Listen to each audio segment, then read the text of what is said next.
அஸ்ஸலாமு அலைக்கும் ரஹ்மத்துல்லாஹி வரகாத்துஹு.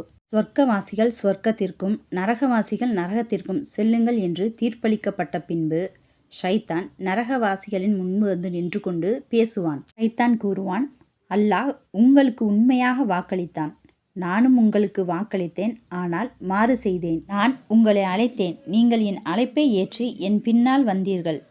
உங்கள் மீது எனக்கு எந்த அதிகாரமும் இல்லை. நீங்கள் என்னை பழிக்க வேண்டாம், உங்களையே பழித்துக் கொள்ளுங்கள். நான் இன்று உங்களுக்காக பேசப் போவதும் இல்லை, எனக்காக நீங்களும் பேசப் போவதும் இல்லை. இதற்கு முன் என்னை யாரோடு கூட்டாளியாக்கினீர்களோ அவர்களை நான் நிராகரிக்கிறேன்.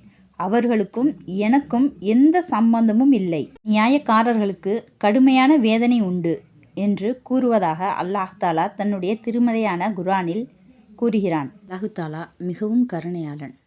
நம்ம என்ன தேவை கேட்டாலும் அதை கொடுக்கத்தான் ஆசைப்பட்றான். நம்ம எவ்வளோ பெரிய பாவம் செஞ்சுட்டு அவன்கிட்ட மன்னிப்பு கேட்டாலும் அவன் மன்னிக்கத்தான் ஆசைப்பட்றான். ஆனால் ஷைத்தான் நம்மளோட மனசில் ஒரு விரக்தி ஏற்படுத்தி நம்மளோட பாவம்லாம் எங்கே மன்னிக்கப்பட போகுது அப்படின்ற விரக்தி ஏற்படுத்தி நம்மளை பாவ மன்னிப்பு கேட்காம தடுக்கிறான். அது இனிய இஸ்லாமிய சொந்தங்களே, நமக்கு எப்போல்லாம் நேரம் கிடைக்குதோ அப்போல்லாம் அல்லாஹ்கிட்ட பாவ மன்னிப்பு கேட்டு ஜன்னத்துல் ஃபிர்தௌஸ் என்ற சொர்க்கத்தில் அவனுடைய கருணையால் இடம்பெறக்கூடிய பாக்கியத்தை அல்லாஹ் நமக்கு தந்தருள்வானாக. அஸ்ஸலாமு அலைக்கும் வரஹ்மத்துல்லாஹி வரகாத்துஹு.